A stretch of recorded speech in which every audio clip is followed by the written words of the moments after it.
So మనకేంటంటే ఈ యొక్క జనరేటింగ్ స్టేషన్లో మనం యూస్ చేసే ఈ యొక్క సింక్రోనస్ జనరేటర్స్లో స్టేటర్ అనేది 3 phase 3 wire స్టార్ కాన్ఫిగరేషన్ అనేది తీసుకుంటాం మనం. సో మోస్ట్ అడ్వాంటేజెస్ అన్నమాట అది. సో దానికోసం మనం ఏం చేస్తారంటే ఈ యొక్క జనరేటింగ్ స్టేషన్స్లో మనం యూస్ చేసే స్టేటర్ సింక్రోనస్ జనరేటర్లో ఉండే stator 3 phase 3 wire star configuration అనేది ఉంటుంది. సో దానికి మనం ఏం చేస్తారంటే డ్యూరింగ్ అన్బ్యాలెన్స్డ్ కండిషన్స్లో ఆ యొక్క మిషన్ అనేది డ్యామేజ్ కాకుండా ఉండడానికి మనం ఏం చేస్తారంటే సమ్ ప్రొటెక్టింగ్ అనేది ప్రొవైడ్ చేసుకుంటాం. అంటే ఆ యొక్క స్టేటర్ని గ్రౌండింగ్ చేస్తాం, ఎర్త్ కనెక్షన్ చేస్తాం అన్నమాట. అది ఎలా కనెక్ట్ చేస్తామంటే ఆ యొక్క న్యూట్రల్ వైర్ తీసుకొని దాన్ని గ్రౌండ్ కనెక్ట్ చేసుకుంటాం. సో అట్లా డిఫరెంట్ కనెక్షన్స్ అనేవి ఉన్నాయి. సో చూడండి ఇప్పుడు. సో జనరల్గా మనకు ఇది ఒక జనరేటర్ అనుకుంటే ఇది మెకానికల్ కప్లింగ్. ఇక్కడ మనం ఏం చేస్తామంటే ఎగ్జైటేషన్ అనేది ప్రొవైడ్ చేసుకుంటాం. DC excitation, variable DC excitation. ఇక్కడ నాకేమవుతుందంటే ఎలక్ట్రికల్ అవుట్పుట్ అనేది ఎగ్జిస్ట్ అవుతుంది. ఇక్కడ మనం ఏం చేస్తాం మెకానికల్ ఇన్పుట్ అనేది ప్రొవైడ్ చేసుకుంటాం. సో దీన్ని జనరల్గా మనకి ఎలా తీసుకుంటామంటే దీన్ని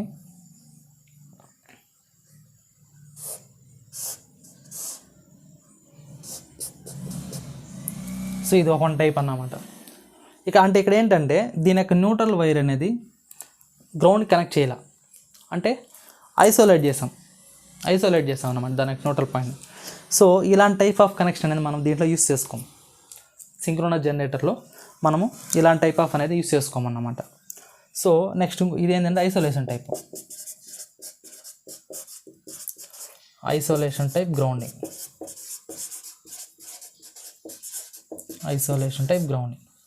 సో నెక్స్ట్ ఏంటంటే ఇది స్టేటర్, అంటే మనం జనరేటర్లో స్టేటర్ మోడల్స్ అన్నమాట ఇవన్నీ. సో ఇక్కడ గ్రౌండ్ చేసాం.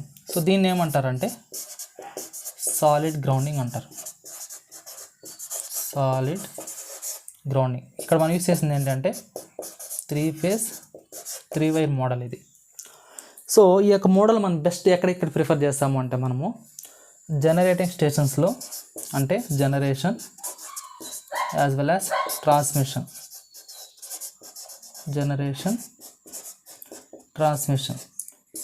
సో ఈ యొక్క 2 ఏరియాస్లో మనం ఏం చేస్తామంటే స్టేటర్ విత్ సాలిడ్ గ్రౌండింగ్ దీన్ని ప్రిఫర్ చేసుకుంటాం to protect the unbalanced currents flow through the generator. So unbalanced currents అనే వాటిని ప్రొటెక్ట్ చేసుకోవడానికి సింక్రోనస్ జనరేటర్ అనేదాన్ని అన్బ్యాలెన్స్డ్ కరెంట్స్ నుంచి ప్రొటెక్ట్ చేసుకోవడానికి మనం ఏం చేస్తారంటే ఈ యొక్క సాలిడ్ గ్రౌండింగ్ అనేదాన్ని ప్రొవైడ్ చేసుకుంటాం. ఇందులో ఇంపిడెన్స్ వాల్యూ ఎంత ఉంటుందంటే 0.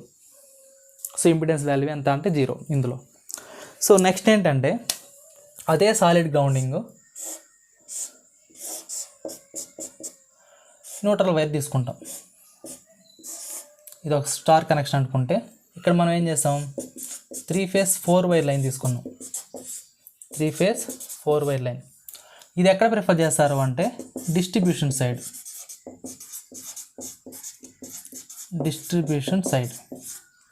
సో డిస్ట్రిబ్యూషన్ సైడ్ మనం ప్రిఫర్ చేసేది ఏంటి అంటే 3 phase 4 wire line distribution side. So ఇక్కడ ఏంటంటే 3 phase 4 లైన్ ప్రిఫర్ చేసుకుంటాం. సో ఇది కూడా ఒక type of solid grounding. Okay, so ఇట్లా డిఫరెంట్ మోడల్స్ అనేది మనం ప్రిఫర్ చేసుకుంటాం అన్నమాట. రెసిస్టెన్స్ గ్రౌండింగ్ అని, ఇంపిడెన్స్ గ్రౌండింగ్ అని, ఐసోలేషన్ గ్రౌండింగ్ అని. సో ఇట్లా డిఫరెంట్ అంటే మన యొక్క రిక్వైర్మెంట్ బట్టి మనం యూస్ చేసుకుంటాం అన్నమాట. ఓకే, సో ఇది సింక్రోనస్ జనరేటర్కి. ఇక్కడ ఇంకోటి ఏంటంటే దీనికి మనం ఈ యొక్క పవర్ సిస్టమ్స్లో మనకేంటంటే జనరేటర్ ఒక పార్ట్, ట్రాన్స్ఫార్మర్ ఒక పార్ట్, ట్రాన్స్మిషన్ లైన్ ఒక పార్ట్, మళ్ళీ అగైన్ ట్రాన్స్ఫార్మర్ అంటే స్టెప్ డౌన్ చేసుకుంటాం, నెక్స్ట్ డిస్ట్రిబ్యూషన్ చేస్తాం. ఇలా స్టెప్ బై స్టెప్ ఉంటాయి. సో వాటికి డిఫరెంట్ ఈక్వాలెంట్ సర్క్యూట్స్ ఉంటాయి. సో అది ఎలా తీసుకుంటామండి ఈక్వాలెంట్ సర్క్యూట్స్ అంటే జనరల్గా ఫర్ ఎగ్జాంపుల్ సింక్రోనస్ జనరేటర్ అనుకోండి. సింక్రోనస్ జనరేటర్కి ఈక్వాలెంట్ సర్క్యూట్ ఎలా తీసుకుంటామంటే అనాలిసిస్ పర్పస్ కోసం. So synchronous generator equivalent circuit.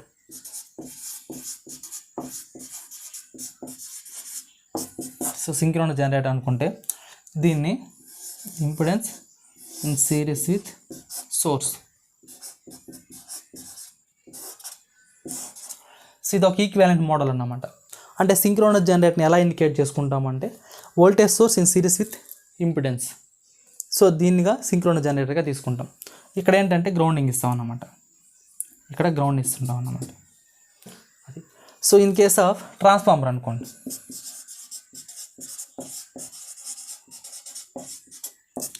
So transformer అయితేనేమో primary impedance and grounding,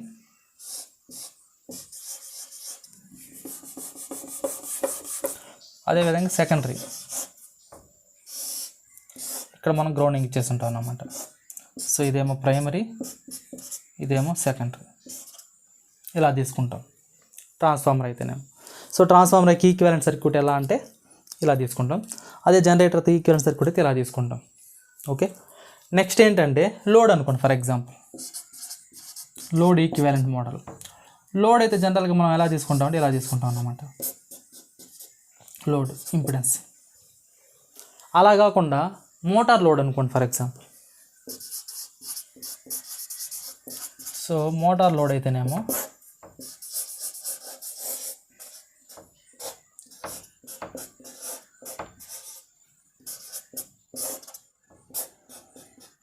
so ఇలా ప్రిఫర్ చేసుకుంటాం అన్నమాట.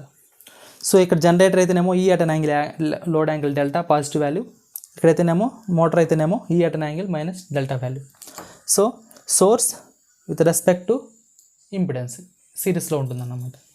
సో ఇది లోడు, ఇది ట్రాన్స్ఫార్మరు, ఇది సింక్రోనస్ జనరేటరు, ఇది load. In case transmission line అయితే అప్పుడు ఎలా తీసుకుంటామంటే ట్రాన్స్మిషన్ లైన్ ఈక్వివలెంట్ మోడల్. అలాంటప్పుడు ఇందులో ఏంటంటే మనకు షంటు సిరీస్ రెండు ఉంటాయి. సిరీస్ అయితేనేమో ఇంపిడెన్స్ అనేది ఎఫెక్ట్ చూపిస్తుంది, షంట్ అయితేనేమో అడ్మిటెన్స్ అనేది తీసుకుంటాం. So during short transmission line, medium transmission line వరకు అయితేనేమో కెపాసిటెన్స్ ఎఫెక్ట్ అనేది కన్సిడర్ చేసుకోము. అదే ఓవర్ హెడ్ లైన్ అంటే షార్ట్ టు మీడియం కాకుండా లాంగ్ డిస్టెన్స్ ట్రాన్స్మిషన్ లైన్ అయితేనేమో అప్పుడు కెపాసిటెన్స్ ఎఫెక్ట్ అనేది కన్సిడర్ చేసుకొని సో దాన్ని కూడా మనం కన్సిడర్ చేసుకుంటాం అన్నమాట. సో కాబట్టి ట్రాన్స్మిషన్ లైన్లో ఫస్ట్ మనం ఏం చేస్తారంటే ఇక్కడ ఇంపిడెన్స్ ఎఫెక్ట్ చూపిస్తాం, as well as admittance effect అనేది చూపిస్తాం. సో ఇదేమో అడ్మిటెన్స్, ఇదేమో impedance. It is due to the capacitor, it is due to the inductor component. So ఈ విధంగా మనం ఏం చేస్తారంటే ట్రాన్స్మిషన్ లైన్లో ఇంపిడెన్స్ వాల్యూ, అడ్మిటెన్స్ వాల్యూని కన్సిడర్ చేసుకుంటాం. అదే ఇది ఎప్పుడు నెగ్లెక్ట్ చేస్తాము అంటే ఈ admittance parameter value short distance, medium distance transmission line అప్పుడు మనం కెపాసిటెన్స్ ఎఫెక్ట్ని మనం కన్సిడర్ చేసుకోం. సో దాని యొక్క వాల్యూ అనేది వెరీ వెరీ స్మాల్ ఉంటుంది కాబట్టి. సో అదే in case of long distance అయితేనేమో కెపాసిటెన్స్ ఎఫెక్ట్ మనం కన్సిడర్ చేసుకుంటాం. సో దాన్నే వైబస్ మ్యాట్రిక్స్గా మనం ఫర్దర్ స్టడీస్లో చూస్తాం. ఓకే, ఇక్కడ మా ఇంపిడెన్స్ మాత్రం ఎగ్జిస్ట్ అయి ఉంటుంది. As long as distance is increases the impedance value is also increases. Okay, అదన్నమాట. సో నెక్స్ట్ చూడండి, ఇంకా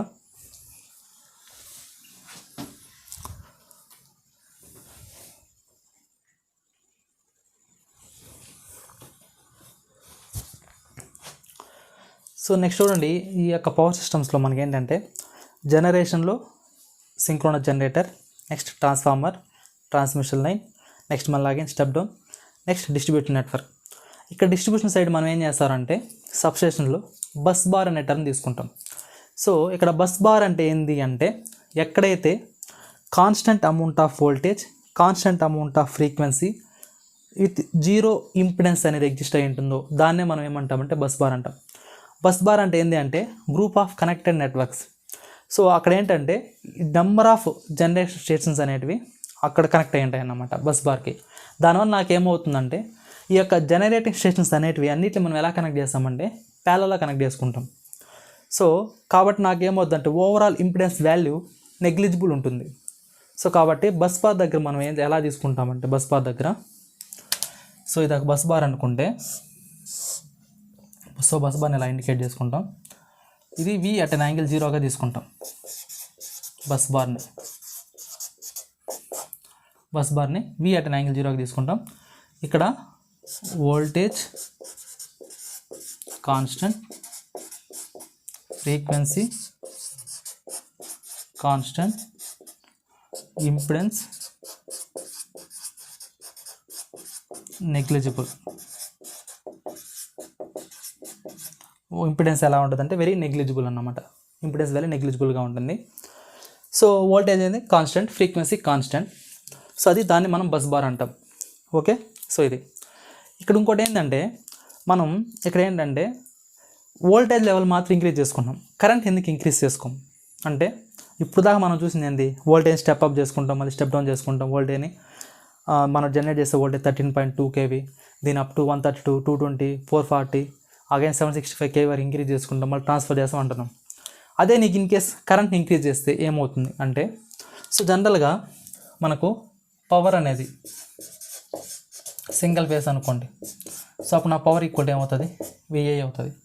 సో ఇదే పవర్ని ఇన్ కేస్ 3 ఫేస్ తీసుకుంటే, ఈ 3 ఫేస్లో 3 ఐడెంటికల్ సింగిల్ ఫేసెస్ తీసుకుంటే అప్పుడు నాకేమవుతుందంటే పవర్ అనేది, సో 3 తీసుకున్నాం కాబట్టి 3 టైమ్స్ యాడ్ చేసుకుంటాం, ఇది నాకేమవుతుంది 3VI అవుతుంది. సో పవర్ అనేది 3VI అయింది. ఇన్ కేస్ ఆ కాంప్లెక్స్ పవర్ తీసుకున్నాం అనుకోండి, సో అప్పుడు నాకు S ఈక్వల్ టు √3VLIL అంటాం. ఇప్పుడు నా దీని నుంచి కరెంట్ ఈక్వల్ టు S/√3VL. ఇప్పుడు నాకు కరెంట్ ఇంక్రీజ్ చేసేస్తే ఆటోమేటిక్గా నాకేమవుద్దంటే ఓవరాల్ సిస్టమ్ అనేది S వాల్యూ ఇంక్రీజ్ అవుతుంది. ఎందుకు, ఇక్కడ వోల్టేజ్ అనేది కాన్స్టెంట్ పెట్టుకుంటే. ఇక్కడ ఏంటంటే the size of the conductor, the size of the conductor is mainly depends current. అంటే for example size of the conductor నేను ఏమనుకుంటానంటే ఏ అనుకుంటా, సైజ్ ఆఫ్ ద కండక్టర్ నేను ఏ అనుకుంటా. అప్పుడు నాకు A is directly proportional to I. A is directly proportional I. ఎప్పుడైతే నా కరెంట్ అనేది ఇంక్రీజ్ అయిందో సైజ్ ఆఫ్ ద కండక్టర్ అనేది ఇంక్రీజ్ అయింది. Size of the conductor increase అయినప్పుడు నా కాస్ట్ అనేది, ఆ యొక్క కండక్టర్ కాస్ట్ అనేది ఏమవుతుందంటే ఇంక్రీజ్ అయిపోతుంది. సో దీని నుంచి నాకు ఏమవుతుందంటే cost is directly proportional to the cost, directly proportional to current. అదేవిధంగా power loss is directly proportional to the I²R. ఎప్పుడైతే నేను I వాల్యూ ఇంక్రీజ్ చేస్తానో పవర్ లాస్ అనేది ఏమైంది 4 టైమ్స్ మల్టిపుల్ అవుతుంది. So power loss increased by 4 times. Power loss increased by 4 times. ఎప్పుడు ఇది current అనేది డబుల్ అయినప్పుడు. కరెంట్ అనేది డబుల్ అయింది అనుకోండి, పవర్ లాస్ అనేది ఏమైంది నాకు 4 టైమ్స్ ఇంక్రీజ్ అవుతుంది. ఇది ఒక డ్రాబ్యాక్ నాకు. సో అది ఇంకోటి ఏంటంటే ఇన్సులేషన్. సో మనం తీసుకునే కండక్టర్ మీద ఇన్సులేషన్ వేస్తాం కదా, ఆ యొక్క ఇన్సులేషన్ దేని మీద డిపెండ్ అవుతుంది అంటే నాకు వోల్టేజ్ మీద డిపెండ్ అయి ఉంటుంది. సో ఇక నాకు area of cross section of conductor దేని మీద డిపెండ్ అవుతుంది అంటే కరెంట్ మీద డిపెండ్ అయి ఉంటుంది. అదే ఇన్సులేషన్ మనం తీసుకునే ఇన్సులేషన్ PVC కావచ్చు, పేపర్ కావచ్చు, పాలిథిన్ కావచ్చు, ఇలాంటివన్నీ. సో వాటి యొక్క ఇన్సులేషన్ లెవెల్ దేని మీద డిపెండ్ అయి ఉంటుందంటే ఆపరేటింగ్ వోల్టేజ్ మీద డిపెండ్ అయి ఉంటుంది. ఏరియా ఆఫ్ క్రాస్ సెక్షన్ దేని మీద డిపెండ్ అయి ఉంటుందంటే కరెంట్ మీద డిపెండ్ అయి ఉంటుంది. సో ఎప్పుడైతే నాకు area of cross section increase అయిందో అప్పుడు నాకు ఆటోమేటిక్గా ఓవరాల్ కాస్ట్ అనేది ఇంక్రీజ్ అవుతుంది, కండక్టర్ కాస్ట్ అనేది ఇంక్రీజ్ అవుతుంది. సో అదొక డ్రాబ్యాక్ అన్నమాట. ఇంకోటి ఈ యొక్క పవర్ లాస్, మనం తీసుకునే పవర్ లాస్ దేని మీద డిపెండ్ అయి ఉంటుందంటే మనకు I²R. సో ఎప్పుడైతే నాకు కరెంట్ అనేది డబుల్ అయిందో, నేను కరెంట్ ఇంక్రీజ్ చేసుకున్నానో నాకు ఆటోమేటిక్ పవర్ లాస్ ఇంక్రీజ్ అయింది. సో దానివల్ల నాకు ఓవరాల్ ట్రాన్స్మిషన్ ఎఫిషియన్సీ అనేది ఏమవుతుందంటే డిక్రీజ్ అయిపోతుంది. సో పవర్ ఎఫిషియన్సీ అనేది ఏమవుతుందంటే నాకు డిక్రీజ్ అవుతుంది అన్నమాట, డ్రాప్ డౌన్ అయిపోతుంది, డిక్రీజ్ అవుతుంది. ఎందుకు, లాస్ అనేది ఇంక్రీజ్ అయింది కాబట్టి. సో కాబట్టి ఈ యొక్క ఇవన్నీ డిసడ్వాంటేజెస్ ఉన్నాయి కాబట్టి వీటిని మనం ఓవర్కమ్ చేసుకోవడానికి మనం ఏం చేసామంటే వోల్టేజ్ మాత్రం ఇంక్రీజ్ చేసుకున్నాం, కరెంట్ మాత్రం కాన్స్టెంట్ పెట్టుకున్నాం. సో వోల్టేజ్ లెవెల్ ఇంక్రీజ్ చేసుకోవడం వల్ల మనకు ఏమవుతుందంటే అడ్వాంటేజెస్ ఉన్నాయి. ఏంటి అడ్వాంటేజెస్ అంటే పవర్ హ్యాండ్లింగ్ క్యాపబిలిటీ అనేది ఇంక్రీజ్ అయింది, ఈ యొక్క పవర్ లాస్ అనేది డిక్రీజ్ అయింది, వాల్యూమ్ ఆఫ్ కనెక్ట్ అనేది డిక్రీజ్ అయింది. సో దానివల్ల నాకు సిస్టమ్ అనేది స్టేబుల్గా ఉంటుందన్నమాట. ఇంకోటి ఏంటంటే కన్వీనియంట్ అన్నమాట.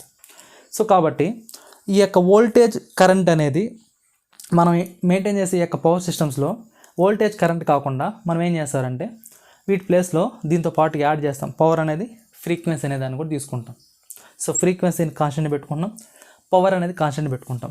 అంటే ఆ యొక్క జనరేటర్ కానీ ఆ యొక్క ట్రాన్స్ఫార్మర్ కానీ వాటి యొక్క కెపాసిటీస్ అనేది మనం ఏం చేస్తాం ఫిక్స్ చేసుకుంటున్నాం. ఓకే, అదన్నమాట. కాకపోతే ఇక్కడ వోల్టేజ్ మాత్రం ఏం చేస్తున్నాం ఇంక్రీజ్ చేసుకుంటున్నాం బై యూజింగ్ ట్రాన్స్ఫార్మర్. ఇక్కడ ఏంటంటే ఈ యొక్క వోల్టేజ్ని ఇంక్రీజ్ చేస్తామని చెప్పాం. ఈ యొక్క వోల్టేజ్ని అప్ టు ఎంతవరకు ఇంక్రీజ్ చేస్తామన్నానంటే నేను అప్ టు 765 kV వరకు. సో ఈ అప్ టు 765 kV వరకు ఎందుకు అప్పటి వరకే ఇంక్రీజ్ చేయాలి అంటే ఇన్సులేషన్ ప్రాబ్లం అన్నాం. సో ఎకనామికల్ కండిషన్లో ఆపరేటింగ్ వోల్టేజ్ని మనం ఎలా కనుక్కుంటామంటే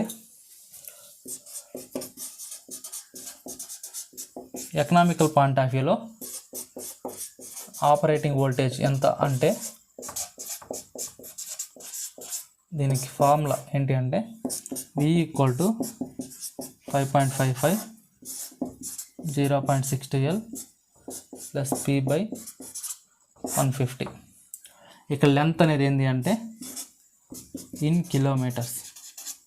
ఓకే, సో దీని యొక్క రిజల్టెంట్ వాల్యూ ఎందులో ఉంటుందంటే నాకు లైన్ టు లైన్లో ఉంటుంది. ఇక్కడ వచ్చే వాల్యూ రిజల్టెంట్ వోల్టేజ్ ఎంత అంటే నాకు line to line. Okay, line to line. So ఈ యొక్క ఫార్ములా ఏంటి V = 5.5 × 0.62L plus P/150. So ఇది ఫార్ములా అంటే ఏంది ఎకనామికల్ ఆపరేటింగ్ వోల్టేజ్. సో ఈ యొక్క ఈ ఫార్ములాని యూస్ చేసుకుని మనం ఏం చేస్తామంటే ఫిక్స్ చేసాం. అంటే అప్ టు ఈ వోల్టేజ్ వరకు అయితే మనకు ఎకనామికల్గా ఉంటుంది, ఓవరాల్ కాస్ట్ అనేది రిడ్యూస్ అవుతుంది. మోర్ దాన్ 765 kV అయితేనేమో ఇన్సులేషన్ అనేది ఇంక్రీజ్ అవుతుంది, అదేవిధంగా దాని యొక్క ప్రొటెక్షన్ ఎక్విప్మెంట్స్ అనేది ఇంక్రీజ్ అవుతుంది, ఓవరాల్ కాస్ట్ అనేది ఇంక్రీజ్ అయిపోతూ ఉంది నాకు. సో కాబట్టి మనం ఏం చేస్తామంటే ఈ యొక్క ఫార్ములాని యూస్ చేసుకొని మనం ఫిక్స్ చేసాం. సో వోల్టేజ్ అనేది ఎంత ఉండాలి అని. ఓకే, సో దీని కంటిన్యూషన్ చూడండి. ఇప్పుడు నెక్స్ట్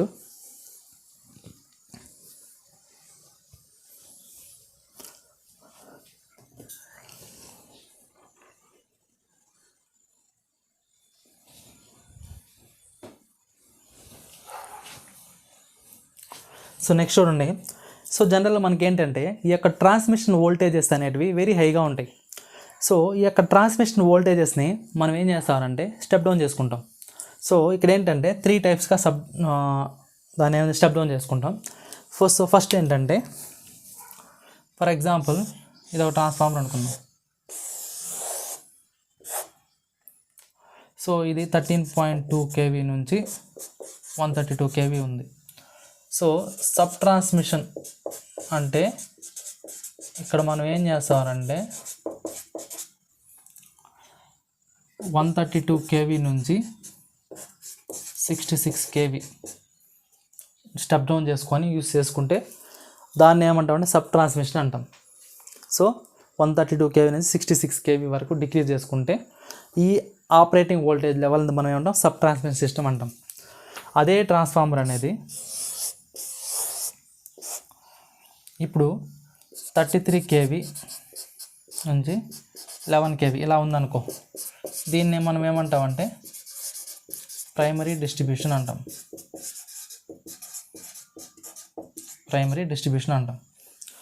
అదే నీకు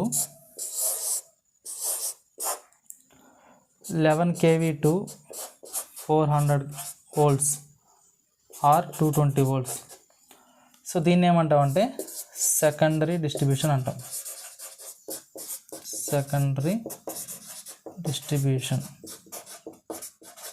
ఓకే, ఇక్కడ మనం ఏం చేస్తారంటే 3 phase 4 wire లైన్ అనే దాన్ని ప్రిఫర్ చేసుకుంటాం. ఎందుకు అంటే fans, TVs, house hold appliances purpose కోసం.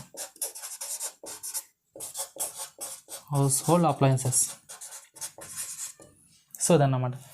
సో దీనివల్ల మనకి ఏం చేస్తారంటే మనకు ట్రాన్స్మిషన్ సిస్టంలో ఉన్న వోల్టేజ్ లెవెల్స్ అనేటివి మనం డైరెక్ట్గా యూటిలైజ్ చేసుకోలేం, కన్జ్యూమర్స్ అనేవాళ్ళు డైరెక్ట్గా యూటిలైజ్ చేసుకోలేం. సో కాబట్టి మనం ఏం చేస్తారంటే ఈ యొక్క ట్రాన్స్మిషన్ వోల్టేజెస్ని స్టెప్ బై స్టెప్ మనం ఏం చేస్తామంటే దాన్ని రెడ్యూస్ చేసుకుంటాం కన్జ్యూమర్ పాయింట్ ఆఫ్ వ్యూకి ఇవ్వడానికి. సో ఆ యొక్క వోల్టేజ్ లెవెల్స్ని డిక్రీజ్ చేసుకొని sub transmission, primary distribution, secondary distribution classify చేసుకొని ఆ యొక్క వోల్టేజ్ని డిక్రీజ్ చేసేసి బేస్డ్ అపాన్ కన్జ్యూమర్స్కి మనం ఇస్తామన్నమాట. అంటే ఇండస్ట్రీస్ కావాలంటే ఇండస్ట్రీస్కి, కమర్షియల్ కావాలంటే కమర్షియల్ పర్పస్కి, డొమెస్టిక్ పర్పస్ కావాలంటే డొమెస్టిక్ పర్పసెస్కి, ఇలా లోడ్ అనేది మనం ఏం చేస్తామంటే షేర్ చేసుకుంటాం, లోడ్ షేరింగ్ చేస్తాం అన్నమాట. అది. సో నెక్స్ట్ ఇంకోటి ఏంటంటే ఇక్కడ సో ఇక్కడ మనం యూస్ చేసే నెట్వర్క్ ఏంటంటే star to delta or delta to star network మనం ఎక్కువగా ప్రిఫర్ చేసుకుంటాం. ఓకే, అది మనకేంటంటే ఇక్కడ కన్జ్యూమర్స్ అనేవాళ్ళు ఉన్నామని చెప్పాం కదా, కన్జ్యూమర్స్ అనేవాళ్ళు ఉంటాం. మనకు ఈ యొక్క కన్జ్యూమర్స్ని బేస్ చేసుకొని కూడా మనం ఏం చేస్తారంటే వీటిని క్లాసిఫై చేసుకుంటాం అని చెప్పాం. సో ఇక్కడ చూడండి, ఎఫెక్ట్ ఆఫ్ కన్జ్యూమర్స్ చూద్దాం.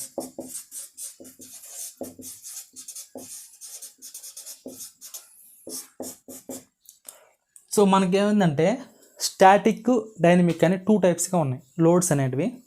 Static load, dynamic load.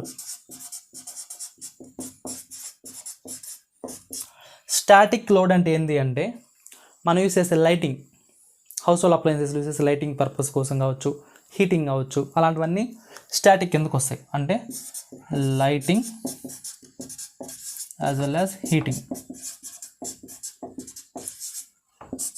అదే డైనమిక్ లోడ్ అనుకోండి, all agricultural pumps, rotating machines, agricultural pumps, industrial machines, industries machinery. So ఇవన్నీ మనకి ఏంటంటే డైనమిక్ లోడ్ కింద వస్తాయి. ఇక్కడ ఇంకోటి ఏంటంటే ఈ యొక్క డైనమిక్ లోడ్లో పవర్ కన్జంప్షన్ అనేది ఎలా ఉంటుందంటే వెరీ హైగా ఉంటుంది. ఇక్కడ పవర్ కన్జంప్షన్ ఎలా ఉంటుందంటే వెరీ హై. పవర్ కన్జంప్షన్ ఎలా ఉంటుందంటే ఈ యొక్క డైనమిక్ లోడ్లో వెరీ హై. డైనమిక్ అంటే మీనింగ్ ఏంటంటే రొటేటింగ్ మిషన్స్ అని, రొటేటింగ్ మిషన్స్నే మనం డైనమిక్ అంటాం. స్టాటిక్ అనేది ఫిక్స్డ్ వన్, కాన్స్టెంట్గా ఉంటాయి అన్నమాట. All electronics as well as lighting and heating, so room heating అని ఉంటాం. సో అలాంటివన్నీ మనకి ఏంటంటే స్టాటిక్ లోడ్ కింద వస్తాయి.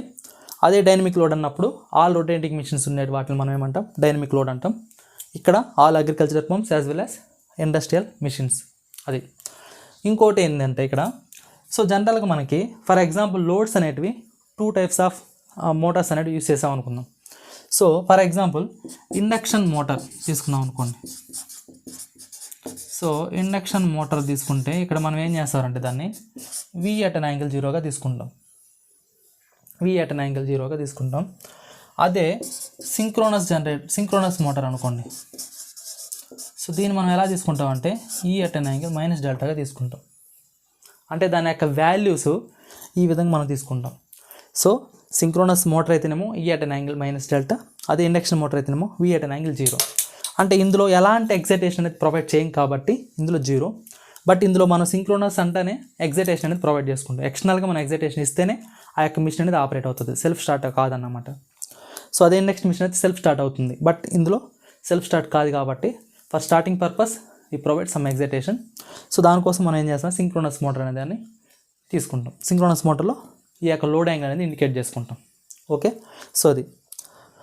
నెక్స్ట్ ఏంటంటే ఇక్కడ నెక్స్ట్ చూడండి, ఇక్కడ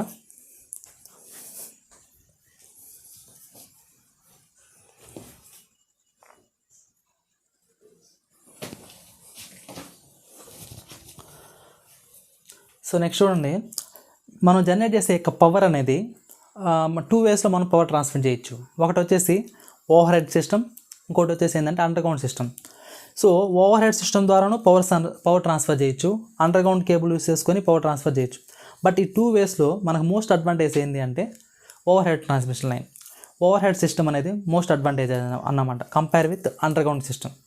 సో కాబట్టి ఈ యొక్క ఓవర్ హెడ్ సిస్టంలో ఈ యొక్క పవర్ ట్రాన్స్ఫర్ క్యాపబిలిటీ అనేది దేని మీద డిపెండ్ అయి ఉంటుందంటే సర్జ్ ఇంపిడెన్స్ లోడింగ్ మీద డిపెండ్ అయి ఉంటుంది. సో సర్జ్ ఇంపిడెన్స్ లోడింగ్ అంటే ఏంటంటే so surge impedance loading.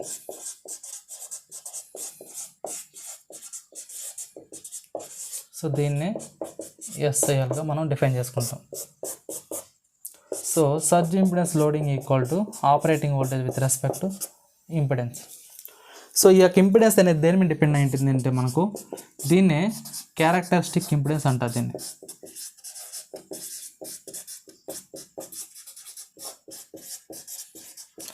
Characteristic impedance అంటారు. సో దీని వాల్యూ ఏంది అంటే √L/C. సో ఇదేమో ఇన్ కిలోమీటర్స్, ఇదేమో ఇన్ కిలోమీటర్స్లో తీసుకుంటాం. సో ఈ యొక్క సర్జ్ ఇంపిడెన్స్ లోడింగ్ బేస్ చేసుకుని మెయిన్గా పవర్ సిస్టమ్స్లో పవర్ ట్రాన్స్ఫర్ క్యాపబిలిటీ అనేది డిపెండ్ అయి ఉంటుంది అన్నమాట. సో దీని వాల్యూ అనేది మనకు గ్రేటర్ దాన్ 1 ఉన్నప్పుడు ఎలా ఉంటుంది, ఈక్వల్ టు 1 ఉన్నప్పుడు ఎలా ఉంటుంది, లెస్ దాన్ 1 ఉన్నప్పుడు ఎలా ఉంటుంది అనేది ఫర్దర్ చూస్తాం మనం. సో ఇక్కడ ఏంటంటే ఈ యొక్క సర్జ్ ఇంపిడెన్స్ లోడింగ్ బేస్ చేసుకుని మనకి ఏముంటుందంటే పవర్ ట్రాన్స్ఫర్ క్యాపబిలిటీ అని డిపెండ్ అయి ఉంటుంది. సో దీని మీద మనకి ఏమి డిపెండ్ అయి ఉంటుందంటే పవర్ ట్రాన్స్ఫర్ క్యాపబిలిటీ. సో దీని వాల్యూ ఎంత ఉంటుందంటే మనకు surge impedance loading value 400 ohms ఉంటుంది ఓవర్ హెడ్ సిస్టంలో అయితే. అదే అండర్ గ్రౌండ్ సిస్టంలోకి వచ్చేసరికి 40 ohms ఉంటుంది. సో ఇదేమో ఓవర్ హెడ్ ట్రాన్స్మిషన్, ఇదైతేనేమో అండర్ గ్రౌండ్ ట్రాన్స్మిషన్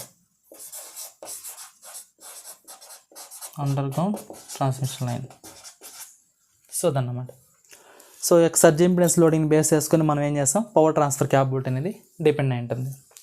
ఇక్కడ ఇంకోటి ఏంటంటే మనకు ఈ యొక్క పవర్ సిస్టమ్ అనలైజ్ చేయడానికి మనం ఏం చేస్తామంటే సింగిల్ లైన్ నెట్వర్క్ అనేదాన్ని యూస్ చేస్తామని చెప్పాం. ఆ యొక్క సింగిల్ లైన్ నెట్వర్క్ జనరల్గా ఎలా ఇండికేట్ చేస్తామంటే ఇక్కడ first generator, next transformer, next transmission line, next మళ్ళీ స్టెప్ డౌన్ ట్రాన్స్ఫార్మర్, నెక్స్ట్ మళ్ళీ లోడ్. సో ఇది జనరేటర్ అనుకుంటే ఫర్ ఎగ్జాంపుల్ ఇది నేను మోటార్ అనుకుంటున్నా. సో ఇది వచ్చేసి ట్రాన్స్ఫార్మర్ 1, ఇది వచ్చేసి ట్రాన్స్ఫార్మర్ 2, ఇది వచ్చేసి ట్రాన్స్మిషన్ లైన్. సో ఇలా తీసుకుంటాం అన్నమాట. సో ఈ యొక్క నెట్వర్క్ని మనం ఇంకా ఫర్దర్ సింప్లిఫై మోడల్ తీసుకుంటే ఎలా వస్తుందంటే ఇక్కడ ఇది. సో జనరేటర్ అంటే ఏంది, ఇక్కడ జనరేటర్ అంటే ఏంది అంటే impedance in series with source, అంటే voltage source in series with impedance అన్నమాట. For example reactance synchronous generator కాబట్టి ఎక్సెస్ అనుకుందాం.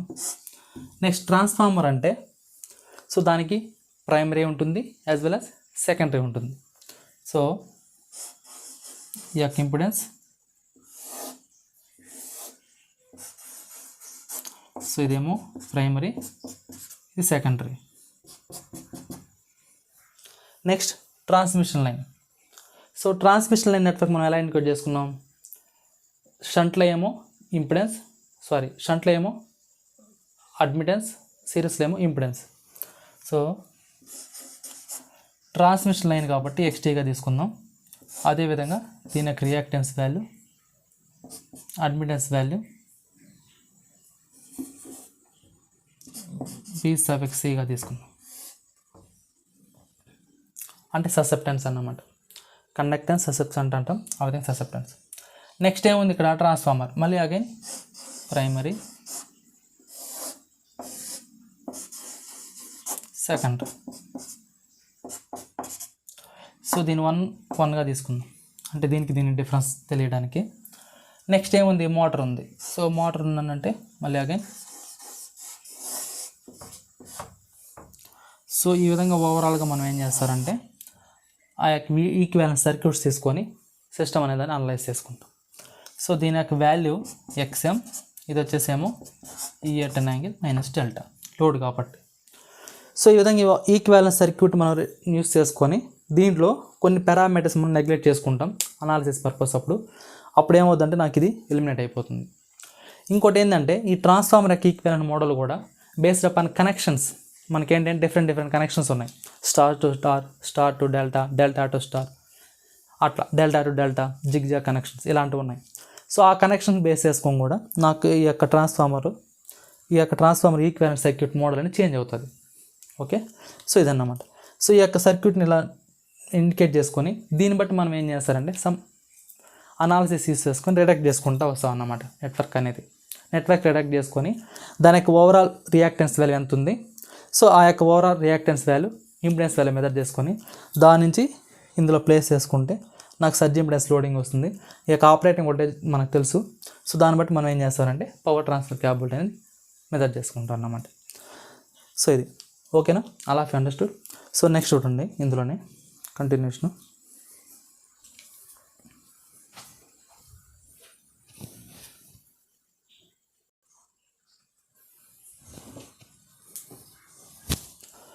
సో నెక్స్ట్ చూడండి, ఎలక్ట్రికల్ నెట్వర్క్ మోడల్స్. అంటే ఈ యొక్క ఎలక్ట్రికల్ నెట్వర్క్ మోడల్స్లో మనకేంటంటే 2 టైప్స్ ఆఫ్ ఎలిమెంట్స్ ఉన్నాయి, active elements, passive elements. Active elements అంటే ఏంటి అంటే ఎక్కడైతే మనం పవర్ జనరేషన్ అనేది పాసిబిలిటీ ఉంటుందో, పవర్ జనరేషన్ అంటే ఇంటర్నల్గా పవర్ జనరేషన్ అనేది ఎక్కడైతే పాసిబుల్ అవుతుందో దాన్ని మనం ఏమంటామంటే యాక్టివ్ ఎలిమెంట్స్ అంటాం. అంటే generators. So voltage source, current source మనం ఏమంటామంటే యాక్టివ్ ఎలిమెంట్స్ అంటాం. సో యాక్టివ్ ఎలిమెంట్స్ అంటే ఏంటి అంటే వోల్టేజ్ అండ్ కరెంట్ సోర్సెస్. దాన్ని మనం ఏమంటామంటే యాక్టివ్ ఎలిమెంట్స్ అంటాం. అంటే ఎక్కడైతే ఇంటర్నల్ యాంప్లిఫికేషన్ అనేది ఎగ్జిస్ట్ అవుతుందో దాన్ని మనం యాక్టివ్ ఎలిమెంట్ అనొచ్చు. ఆర్ సోర్సెస్ని కానీ యాక్టివ్ ఎలిమెంట్స్ అనొచ్చు. Internal amplification either voltage or current, internal amplification ఉండే దాన్ని మనం ఏమంటాం యాక్టివ్ ఎలిమెంట్స్ అంటాం. అదేవిధంగా ప్యాసివ్. సో మనకి ఈ యొక్క పవర్ సిస్టమ్స్లో ప్యాసివ్ ఎలిమెంట్స్ అంటే ఏమొస్తాయి అంటే resistor, inductor, capacitor, conductance. So ఈ యొక్క 4 క్వాంటిటీస్ మనం తీసుకుంటాం. సో జనరల్గా ఇంపిడెన్స్ అనే టర్మ్ మనం ఎలా తీసుకుంటామంటే ఇందులో R+jXగా తీసుకుంటాం. ఇందులో రెసిస్టెన్స్ వాల్యూ అనేది very much less than reactance. అంటే రియాక్టెన్స్ వాల్యూ అనేది వెరీ హ్యూజ్గా ఉంటుంది. సో దాంతో కంపేర్ చేసుకున్నప్పుడు రెసిస్టెన్స్ వాల్యూ స్మాల్ ఉంటుంది కాబట్టి దీన్ని మనం నెగ్లెక్ట్ చేసుకుంటాం. అప్పుడు నాకు ఎంటైర్ ఇంపిడెన్స్ అనేది ఏమవుతుందంటే JX అవుతుంది అన్నమాట. సో ఈ కండిషన్లో దీనికి యాంగిల్ థీటా అనేది ఏమవుతుందంటే tan inverse of imaginary part by real part. So దీన్నే మనం ఏమంటామంటే థీటా అంటాం, ఇంపిడెన్స్ యాంగిల్ అంటాం. సో దీన్ని ఏమంటామంటే ఇంపిడెన్స్ యాంగిల్.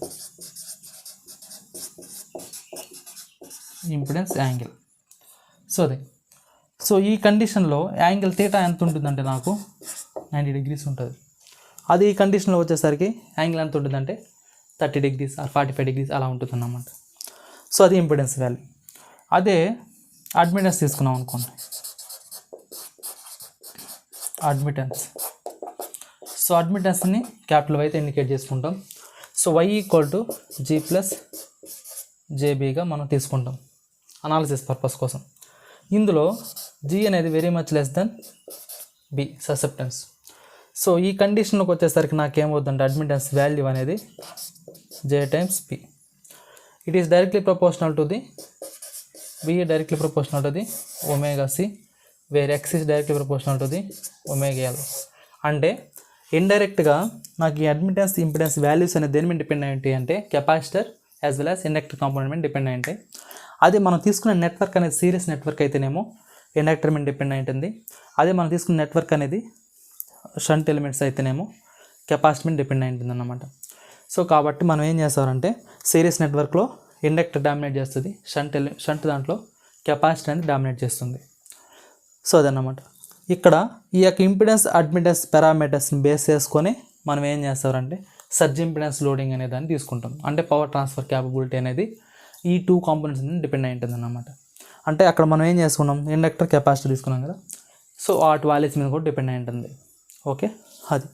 సో నెక్స్ట్ క్లాస్లో మనం పర్ యూనిట్ క్వాంటిటీస్ అంటే ఏంది, ఆ పర్ యూనిట్ క్వాంటిటీస్లో మనకు అడ్వాంటేజ్ ఏంది, సో వాటిని ఎందుకు తీసుకుంటున్నాం అనేది నెక్స్ట్ క్లాస్లో చూద్దాం. Okay, up to now all of you understood. Okay, thank you.